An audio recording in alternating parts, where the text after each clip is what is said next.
Hi, welcome to the Social Media Takeaway. I'm your host, Louise McDonnell, and today I'm speaking with Andy Crestidina. Andy is CMO and the co-founder of Orbit Media Studios, and he is at the forefront of digital marketing innovation for over 2 decades. He's an international speaker on the topic of AI, and I had the pleasure of hearing Andy speak at the Social Media Marketing World Conference last February in San Diego. Andy, you're so welcome to the show. Thank you for having me. I love the topic. I'm excited to be here. Oh, thank you so much. So you have a keen interest in AI, but obviously that's not where all your background is. So do you want to tell us about a little bit about your journey and how this came to be a keen interest for you? Of course, sure. Co-founder of a digital agency focused on websites, started in 2001. And I knew right away I had to understand search or we wouldn't be able to attract clients ourselves or help our clients. So I've been doing search ever since. Have been doing Google Analytics since its very early days. I used the precursor tools.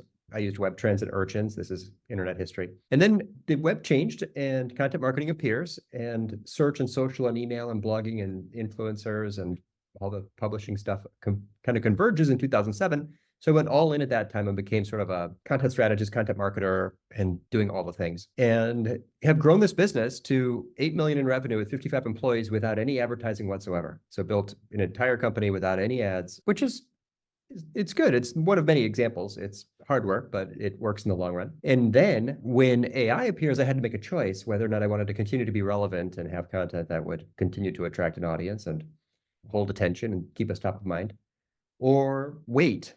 And I decided not to wait. So I went all in and started doing research and talking to friends and figuring out methods and what would work and what wouldn't work and how I could do my usual strategies and tactics, but could AI be helpful at this and at this? And it's gone very well. My perspective is maybe different than some, but I find it to be a useful tool, I guess, is the shortest answer. Yeah, so in my experience, there's still quite a lot of people out there who aren't using AI at all. And Mhm. then you have the people who are pumping out generic AI rubbish. And then you probably Mhm. have the people in the middle ground. So what's your perspective? Why do you love AI? Why should people use it? My obsession is to produce content that is just of disarmingly, surprisingly higher quality than my competitors.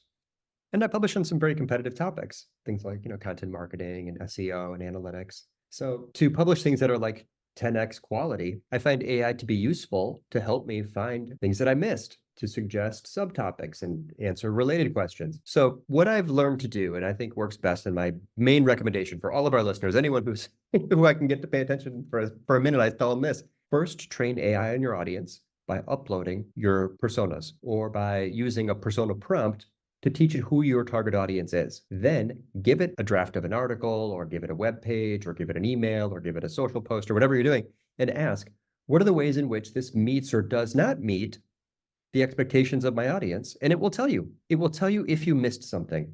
So persona-driven AI-powered gap analysis is a fantastic way to just see if, to make every article a little better. It's not writing anything for me. It's simply finding opportunities to improve quality. I don't know why I wouldn't do that. It's fast in many cases, but my point isn't to save time. In my experience, 10x quality gets 100x results, and there's many different approaches to research and tools that will help you do that, and AI is one of them. And of course, you can use AI to help you create the persona in the first place. That persona prompt, Louise, is the magic trick for me. I could, and it's not that complex. Maybe I can even, if anyone wanted to kind of play this back in slow motion, the prompt sounds like this. Build me a persona of a job title with roles and responsibilities at industry, company, geography. This person is looking for help with challenge or problem or task and is considering product or service. So just fill in those blanks. And then the second half of the prompt says this: list their hopes and dreams, their fears and concerns, their emotional triggers, and their decision criteria for selecting a company like mine. Wow. It will tell you 80% correct, 20% garbage. It will be inaccurate. That's fine. And then improve it, right? But it'll give you a persona. It will probably, I'm doing this in ChatGPT, which for some reason always names the persona Alex. It'll probably be named Alex. I do this for clients every day or just people I meet, and you do it.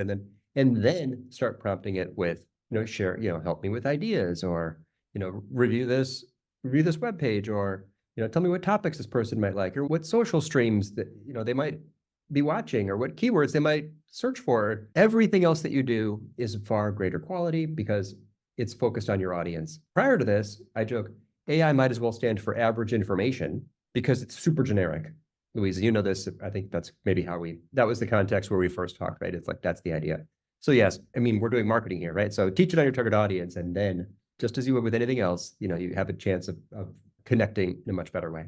So every time you create a lead magnet, an ebook, a gift, a landing page, a web page, a product, a service. A social post, an email, an article, a headline, an ad. I don't do ads, but I've used this. You can see how you can, and it will just give you a perspective, and you're the expert.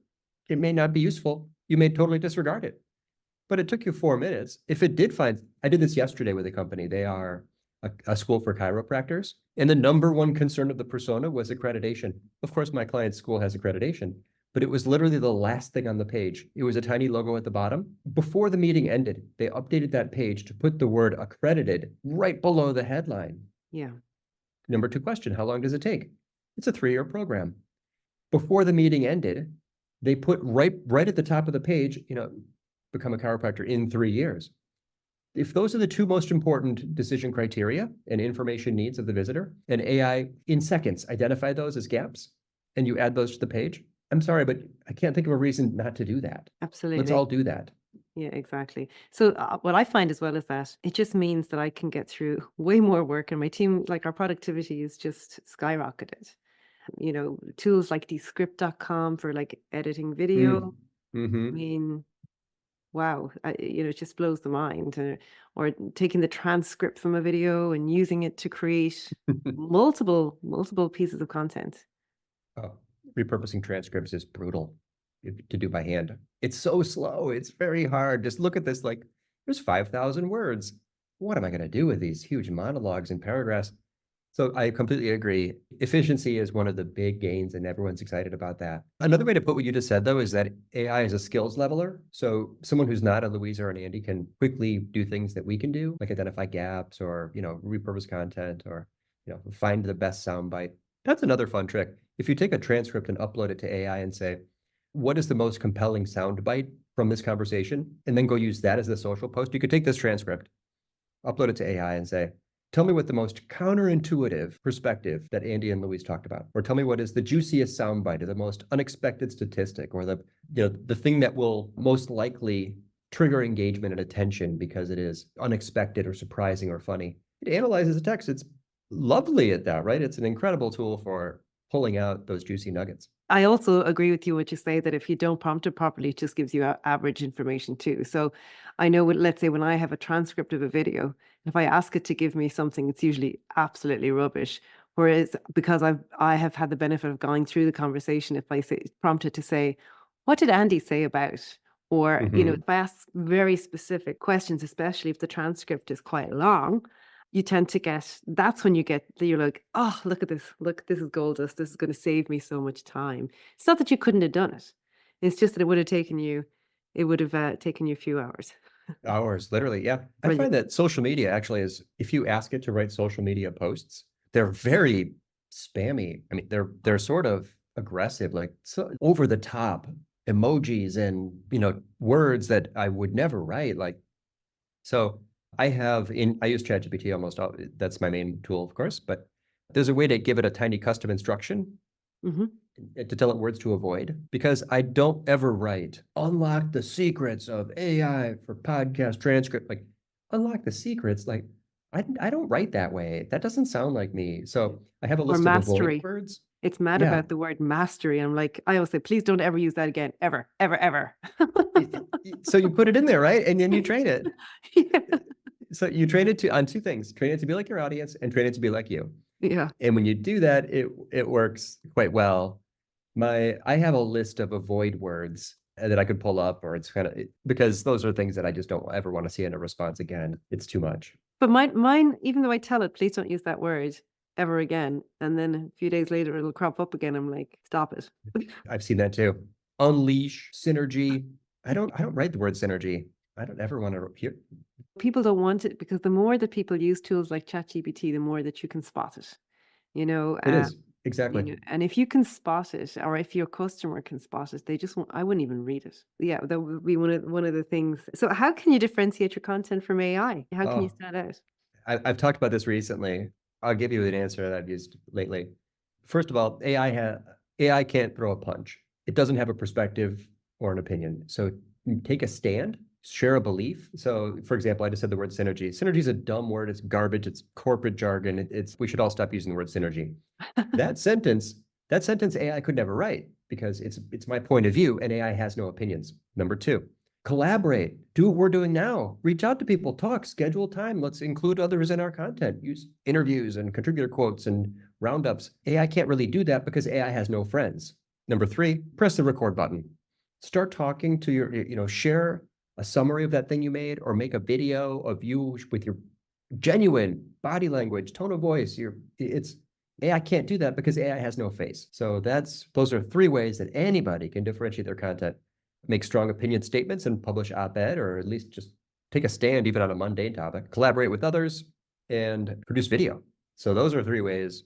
When you see it, that's not AI, that's Andy, that's Louise, that's a point of view, or that's a conversation. As generating text, very well, and that's lovely, but it doesn't produce collaborative and highly visual content well at all. Yeah, I love ChatGPT. I love it, but I'm allergic to any image creation AI tools because I don't know if it's just that I'm not able to write the prompts, but anything that I ever try and use it for, it just comes out looking with two heads and three arms and looks a bit weird. So I think another way that you can stand out in an AI world is to have a photo of you that doesn't look perfect. I think real, I think when you put up the real photo, I had a conversation with a lady recently, and she had published a video on Instagram, I think it was, and she said, "Oh my God, Louise, that video went viral on me. I was just so happy, but I was just a bit disappointed that I hadn't done my hair properly that day." And I was like, "Well, I think that if you'd done your hair properly, it mightn't have performed as well." So I think that's another way to stand out in 2024. What do you think of the image generation tools, like in Uh, general? well, you're changing my perspective on it, quite honestly. My current LinkedIn headshot is AI generated. Yeah, I made it on secta.ai. It was kind of an experiment, and I wrote a post about doing it, and it created 300 headshots, and they were all very beautiful. I mean, they sort of like make you look better than you would have looked. But you're right, authenticity is more important than production quality or perfection. Authenticity is what connects. That's why stock photos look disingenuous. That Yeah. person's clearly a model. The image generators, I think it's very interesting. They are clearly AI. They stand out in a second because humans don't pay that much attention to every corner of the image. Sometimes there's just so much detail. They're too vivid. I think here's an opinion statement. I honestly believe it's almost like a new form of art, and not an important one culturally, but it's clearly something new. I think it's disruptive in certain categories, like game designers and concept artists all over are at risk now. Mm. But I don't know. I mean, the camera also was disruptive because 100 years ago, newsrooms were filled with illustrators, and all those people who drew pictures for newspapers lost their jobs when the camera arrived. I True. guess that was about 120 years ago. So yes, it's a great example. I think it's an interesting topic, but I'm sort of with you. I don't actually use them unless I'm kind of making a point about them themselves. Exactly, exactly. So what jobs in the future do you see being affected by AI? Yeah, so many. I mean, currently the most popular application, so AI will change a lot. It's still very, very new. I think about this famous quote from a computer scientist decades ago. Roy Amara said that we overestimate the impact of technology in the short run and underestimate the impact in the long run. So right now we're kind of in the middle of this sort of hype cycle, and everyone's very, very excited about it. But mostly these models right now are separate from each other. One is popular for generating text, and another is popular for generating images. So currently, who's clearly under threat is the jobs that are where people create words, like the writing type jobs, like that's attorneys, marketers, journalists, any job where you're creating content of any sort in written form is obviously impacted. And it's incumbent upon each of us who does that to look for ways to use AI to stay relevant regardless of our approach, even if it's to differentiate ourselves from it. As we mentioned, game designers and people who create images and do concepting, it's extremely good for that. There'll be new things like truckers probably will lose their jobs as soon as there's a super safe, efficient, reliable, long-term, long-haul trucking, robot cars. You see huge impact in call centers right now, right? There's 2.5 million call center workers in the United States, and their AI is apparently extremely good at that.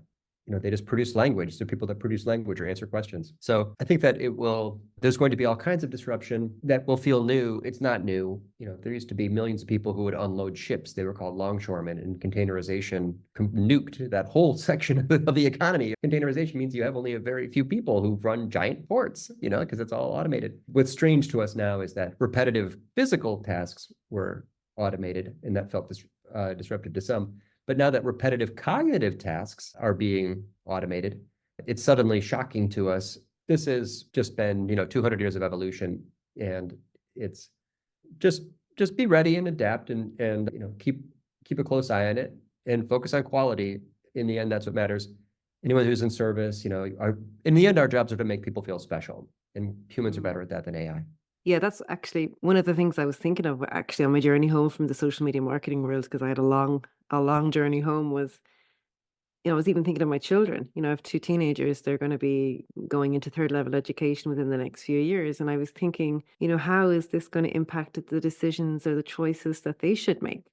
Now, one of the area, I don't know why I thought about it, was like even healthcare. I said, are we at some stage going to go into a hospital in the future, and it won't be a person, it will be a robot who comes and analyzes us, and then I thought about it and I was like, oh, that's terrible. And then I thought, oh, but they won't make a mistake, and they'll have lots of information, and they won't be tired at 2 in the morning, and they won't want to go on a break, and they won't want to go on holidays, and they won't want, will it give us a better service, and will we just pay the humans to hold our hands and tell us we're going to be fine? So, these I suppose I really started thinking, gosh, the world is going to change. There is no doubt about it. And if health outcomes are better, we should be happy about that. That's what I thought. That's the conclusion I came to. I was like, this is actually good. That's right. Yep. If people go home sooner, there's a shortage of healthcare workers. Yeah. We're not prepared. We don't have enough healthcare workers in the world for the age of our population. We just did a survey about this. It's about AI readiness in consumers. And a year ago, we asked, what doctor sounds best to you? Doctors who never use AI, doctors who use AIs to make good decisions, or AI making decisions but checked by a doctor, or just a pure robot doctor. So 4 questions with 4 degrees of AI involvement, from 0 AI at all to 100% robot doctor. And it's the majority of people want AI involved in healthcare decisions to some extent, is like 2/3. 2/3 of people want AI involved in healthcare. And why wouldn't you? I mean, if a doctor looks at a bone scan and can identify an issue, great, but they're good at that because they've seen hundreds. But AI can be trained on 1 million bone scans and give a more accurate result. I think I would still like a doctor to look at that and talk to me and be able to answer my question. I want to feel, I like getting service. Most people do. And bedside manner matters. And there's an emotional component for myself. So someone can maybe be there, in this moment, whenever I'm getting my result. But no, I think that for lots of categories, I mean, from doctors to programmers, if it gets you a better result, if it's a more error-free, bug-free code, or it's a better more accurate diagnosis, we should embrace that, even at the cost of labor market impact. Absolutely. And actually, when you're abroad in a foreign speaking country and you end up in the hospital, that's terrifying, and sometimes you're being given information and you're like, I hope I understand this properly. So, but if you could get that information in your own language, no matter where you were, I think that's again another application of it.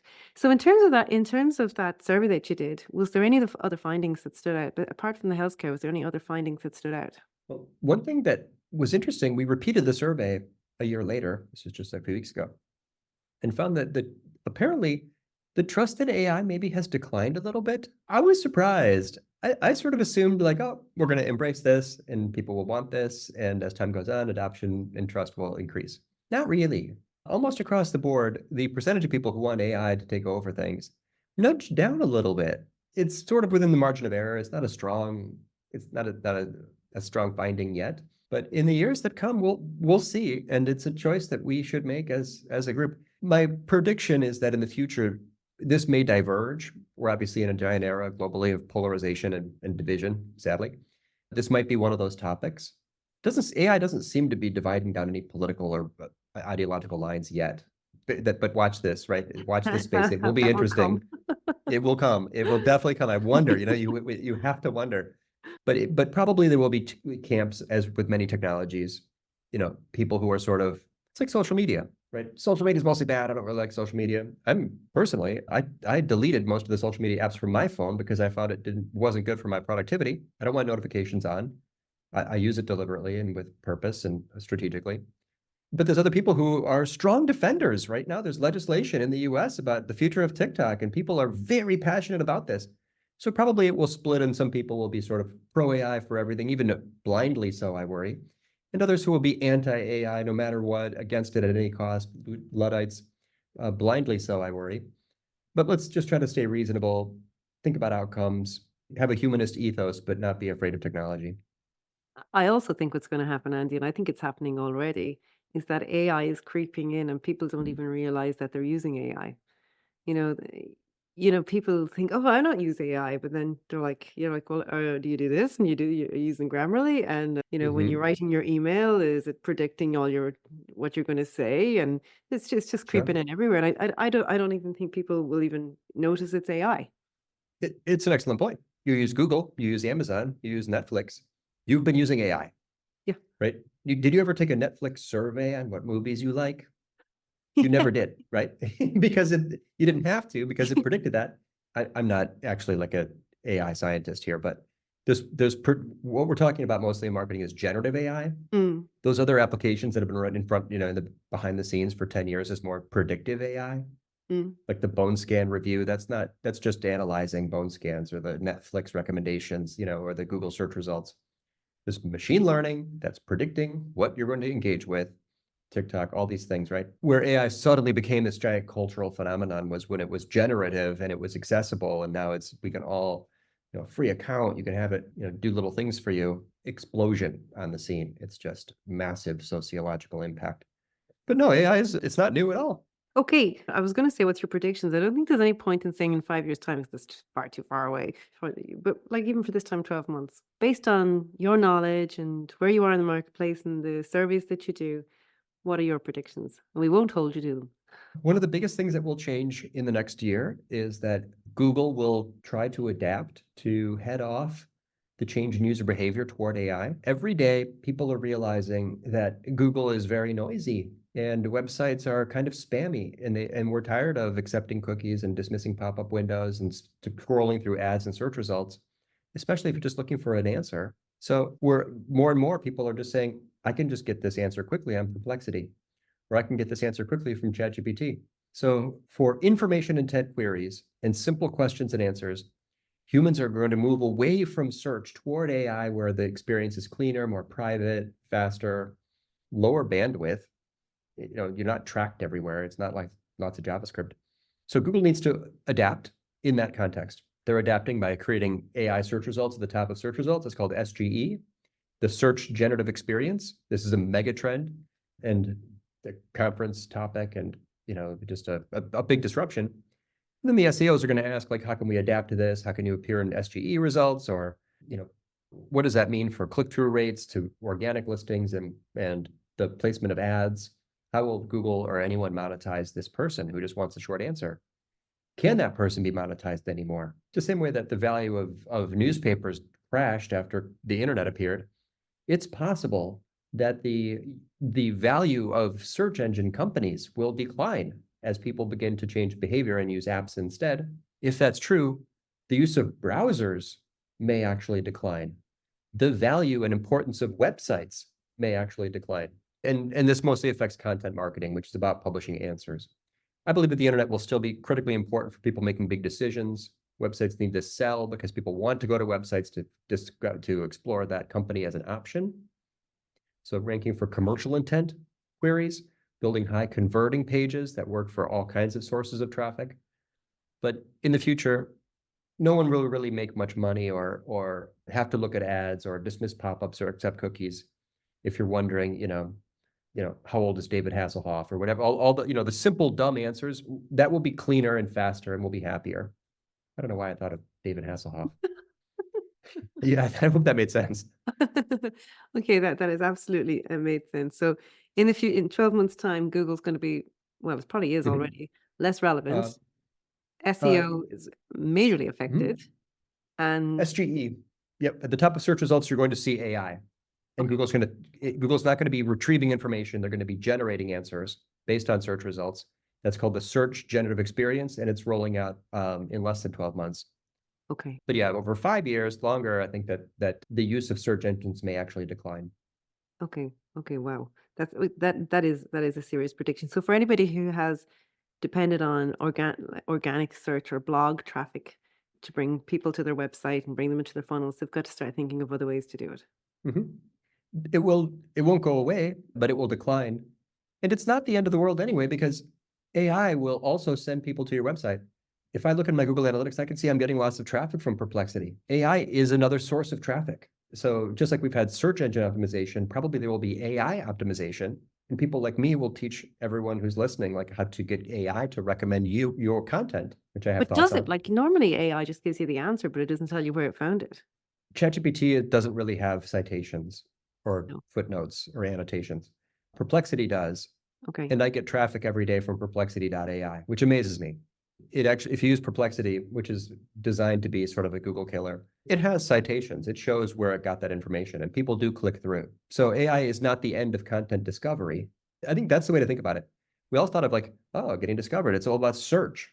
Yeah, search was and is still, but that maybe it's peaked. This was for decades, the most powerful companies on the internet were search companies. Mostly there's a big search company in every category.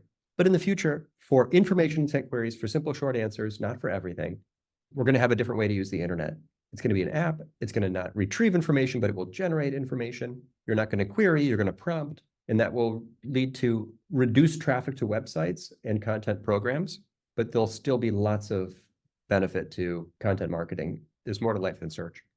And so, what about companies then that would have always like you're trying to rank high in certain categories, and then you have like the leader who has such authority, and it's very hard to beat them in terms of the rankings because the authority of their website's there for years and years, and it's so high. And if you're new to the marketplace, does AI kind of level that off? Probably because AI ingests a huge chunk of the internet and doesn't pay attention to the links in the same way that Google does. Sites with more links to them have higher authority and a greater ranking potential. AI is just reading everything. So, for example, if an article that's very detailed about the services you offer on a less popular website may be very important for training AI about your brand, more important than a hugely famous website that just mentioned you briefly, the SEO today would favor the famous website that mentioned and linked very briefly. But the person trying to train AI cares much more about the less popular blog, but with this super detailed transcript that says everything about your brand and what you're good at and your set and your specialization and your